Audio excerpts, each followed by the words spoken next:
जय जगन्नाथ जय श्रीराम बंधुगण। आज आम यही भिडियो आलोचना करवा किछि महत्वपूर्ण कथा संपर्क में जहाँ आपण जीवन में चलुवा सबु प्रकार समस्यार समाधान करिवो। तेबे बंधुगण यही भिडियो आम आलोचना करवा सर्वप्रथमे हनुमान जी को कौन अर्पण कले बा केउ जिनिस अर्पण कले आपणकर सबु समस्यार समाधान होता है। यह सहित प्रभु श्री हनुमानंकर एक चमत्कारी मंत्र संपर्क में आलोचना करवा जो मंत्र आपणक जीवन उपरे बहुत अधिक प्रभाव पकाइब। तेबे आपण एही भिडियोटी को शेष पर्यंत निश्चय देखंतु आउ भिडियोटी को गोटे लाइक करी तले आसुवा कमेंट बॉक्स रे जय श्रीराम जय हनुमान अवश्य लिखंतु। तेबे आमे प्रथमे आलोचना करिबा प्रभु हनुमान को कौन अर्पण करने द्वारा आमर समस्त समस्या दूर होता है। यह सहित आपणकर समस्त कामना मध्य पूरण होता है। आपण माने तो यह निश्चय जानिथिबे जे प्रभु श्री हनुमान को यह बर मिली कि तांकु जो व्यक्ति सच्चा हृदय पूजा पाठ करिथाए सही व्यक्तिंकर जीवन में चलुवा समस्या एवं सबु प्रकार संकटरू तांकु प्रभु श्री हनुमान बंचाई थांती। आउ मध्य प्रभु हनुमान को भगवान श्री रामंकर दिव्य आशीर्वाद मिली। तो यही कारणरू जी भी व्यक्ति प्रभु हनुमानंकर पूजा अर्चना करिवो हनुमान चालीसा जी पढ़िवो सही व्यक्तिंकर समस्त संकट समस्त दुख दूर हेबो। बंधुगण आपणक जीवन में जदि समस्या बढ़ी जाउछि आउ आपणकर कौनसी क्षेत्र में उन्नति हेउनाई तेबे आपण यह जानतु जे आपणकर कुंडली रे मंगल बहुत कमजोर रहिचंती। आउ कौनसी व्यक्तिंकर कुंडली रे जदि मंगल कमजोर रहे तेबे सही भली व्यक्तिंकर जीवन में अनेक प्रकार कष्ट समस्या सब भरी जाए। आउ सदा बेले सेमाने दुख जंत्रणा रे रही थांती। आउ मध्य सेमाने बारंबार चिड़चिड़ प्रत्येक कथारे होई थांती। एहा सहित सही व्यक्ति माने बहुत गुड़िए समस्या रे पड़ी जाती। सेथिपई आपण कौन करिवे प्रभु श्री हनुमानंक पूजा द्वारा हनुमानंक चालीसा पाठरे समस्त संकट दूर होता है।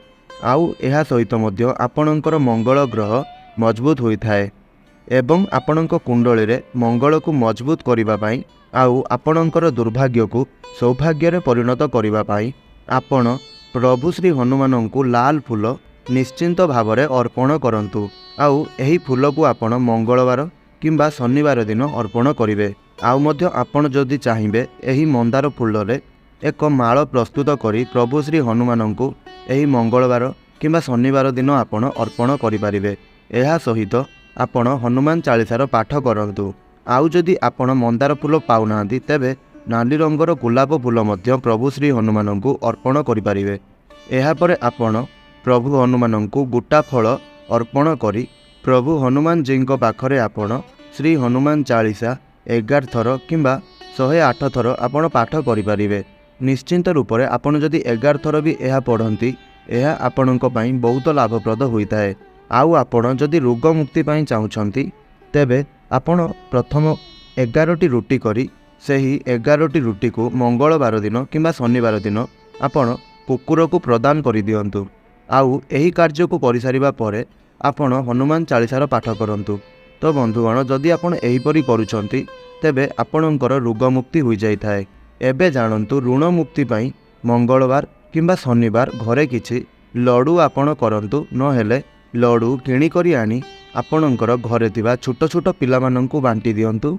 आउ एहा परे आपण हनुमान चालीसार पाठ करंतु। आउ लड्डू सहित किछि हनुमान चालीसार बही मध्य आपण बांटी दियंतु। एहा द्वारा मध्य आपणंकु प्रभु श्री हनुमानंकर कृपा बहुत परिमाण रे मिलिबो। आउ हनुमान चालीसा बही बांटिले मध्य आपणंकर बहुत प्रकार लाभ होता है। एहा सहित आपण आपणंकर घरे थिबा पूजा घरे किछि लवंग एवं किछि कर्पूर को जाली दियंतु। एही उपायटी को आपण शनिवार किंबा मंगलवार दिन मध्य करिपारिबे। सेही लवंग एवं कर्पूर को जाली ताहार धुआं को आपणंकर घर सारा बुलाई आणंतु। तापरे आपण गंगा जल को मिसाई आपणंकर जेउ भस्मटी बळिबो सेही कर्पूर आउ लवंगर जेउ भस्मटी बळिबो सेही भस्म रे आपण गंगा जल मिसाई ताकू आपणंकर दुआर बंध उपरे दियंतु। आपण सेही भस्म को नहीं आपणंकर दुआर बंध उपरे पकाई देले आपणंक गृहरु नकारात्मक शक्ति एवं नानादि प्रकारर अशांति दूर होता है। आउ जदि आपणंकर अर्थ फालतू रे बा अजथारे खर्च हो जाउछि तेबे आपण सेथिरु मुक्ति पाइबा पई गोमाता को रुटी एवं गुड़ प्रदान करंतु। ବା ଖୁଆଇବାକୁ ଦିଅନ୍ତୁ ଏବଂ ତାହା ସହିତ ଆପଣ ହନୁମାନ ଚାଳିଶାର ପାଠ ମଧ୍ୟ କରନ୍ତୁ। ତେବେ ବନ୍ଧୁଗଣ, ଏହା ତ ଗଲା ପ୍ରଭୁ ଶ୍ରୀ ହନୁମାନଙ୍କୁ କେଉଁ ଜିନିଷ ଅର୍ପଣ କରିବା ଦ୍ୱାରା ଗୋଟିଏ ମନୁଷ୍ୟ ଜୀବନର ଥିବା ସମସ୍ତ ସମସ୍ୟା ଏବଂ ମନୋକାମନା ପୂରଣ ହୋଇଥାଏ ଏବଂ ଏହା ସହିତ ସେହି ମନୁଷ୍ୟର ଜୀବନରେ ଥିବା ସମସ୍ତ ସମସ୍ୟା ସବୁ ଦୂର ହୋଇଥାଏ। ବର୍ତ୍ତମାନ ଆସନ୍ତୁ ଜାଣିବା ସେହି ଚମତ୍କାରୀ ମନ୍ତ୍ର ସମ୍ପର୍କରେ। ତ ବନ୍ଧୁଗଣ, ଆପଣମାନେ ଯଦି ପ୍ରଭୁ ଶ୍ରୀ ହନୁମାନଙ୍କର ଦ୍ୱାଦଶ ନାମକୁ ଜପ କରନ୍ତି ତେବେ ଆପଣଙ୍କର ଶୋଇ ରହିଥିବା ଭାଗ୍ୟ ଉଠିବାକୁ ଲାଗିବ ବା ଚେଇଁ ଉଠିବ। ଏହା ସହିତ ମଧ୍ୟ ଆପଣଙ୍କର ଆୟୁଷ ବୃଦ୍ଧି ହେବା ସହିତ ଆପଣଙ୍କର ଅକାଳ ମୃତ୍ୟୁରୁ ଆପଣ ବଞ୍ଚି ଯାଇଥାନ୍ତି। ଆଉ ଆପଣ ଯଦି ଏହାକୁ 11 ଥର ଜପ କରନ୍ତି ତେବେ ଏହାର ଫାଇଦା ଆପଣ ଅବଶ୍ୟ ପାଇପାରିବେ। ଆଉ ମଧ୍ୟ ଏହି ନାମ ଗୁଡ଼ିକୁ ଜପ କରିବାର ନିର୍ଦ୍ଦିଷ୍ଟ ସମୟମାନ ରହିଛି। ତ ବନ୍ଧୁଗଣ, ଯଦି ଆପଣ ଏହି 12ଟି ନାମକୁ ସକାଳୁ ଜପ କରନ୍ତି ତେବେ ଏହାର ଫଳସ୍ୱରୂପ ଆପଣ ଦୀର୍ଘାୟୁ ହୋଇଥାନ୍ତି। ଆଉ ଯଦି ଆପଣ ଏହି 12ଟି ପବିତ୍ର ନାମକୁ 2 ପ୍ରହରରେ ଜପ କରନ୍ତି ତେବେ ଏହାଦ୍ୱାରା ଆପଣଙ୍କର ଧନଧାନ୍ୟ ବଢ଼ିଥାଏ। ଆଉ ଯଦି ଆପଣ ସୁଖ ସମୃଦ୍ଧି ଚାହାନ୍ତି ତେବେ ରାତ୍ରିରେ ବା ସନ୍ଧ୍ୟା ସମୟରେ ଆପଣ ଏହି ପବିତ୍ର 12ଟି ନାମକୁ ଜପ କରନ୍ତୁ। ଆଉ ମଧ୍ୟ ଆପଣ ଏହି ଦ୍ୱାଦଶ ନାମକୁ ଜପ କରିବା ଦ୍ୱାରା ଆପଣଙ୍କର ଶତ୍ରୁମାନଙ୍କର କୌଣସି ଖରାପ ପ୍ରଭାବ ଆପଣଙ୍କ ଉପରେ ପଡ଼ିନଥାଏ। ଆଉ ଆପଣଙ୍କ ଉପରେ ଆସୁଥିବା ସମସ୍ତ ସଙ୍କଟ ପ୍ରଭୁ ଶ୍ରୀ ହନୁମାନ ହରଣ କରି ନେଇଥାନ୍ତି। ଏହା ସହିତ ମଧ୍ୟ ଆପଣ ଯଦି ଏହି 12ଟି ନାମକୁ ଗୋଟିଏ ଧଳା କାଗଜରେ ନାଲି ରଙ୍ଗର କଲମରେ ଲେଖି ତାହାକୁ ତାବିଜ କରି ଆପଣ ନିଜର ଗଳାରେ ଧାରଣ କରନ୍ତି ତେବେ ଏହାଦ୍ୱାରା ଆପଣଙ୍କୁ ଦୁର୍ଘଟଣାରୁ ବଞ୍ଚିବାକୁ ମିଳିଥାଏ ବା ଆପଣଙ୍କ ସହିତ କୌଣସି ପ୍ରକାରର ଦୁର୍ଘଟଣା ହୋଇନଥାଏ। ସେହି ସବୁରୁ ଆପଣଙ୍କୁ ଭଗବାନ ଶ୍ରୀ ହନୁମାନ ବଞ୍ଚାଇଥାନ୍ତି। ଆଉ ମଧ୍ୟ ଯେଉଁ ବ୍ୟକ୍ତିମାନେ ପ୍ରଭୁ ଶ୍ରୀ ହନୁମାନଙ୍କୁ ପୂଜା କରିଥାନ୍ତି ସେମାନେ କଦାପି ଆମିଷ ବା ମଦ୍ୟପାନ କରିବା ଉଚିତ ହୋଇନଥାଏ।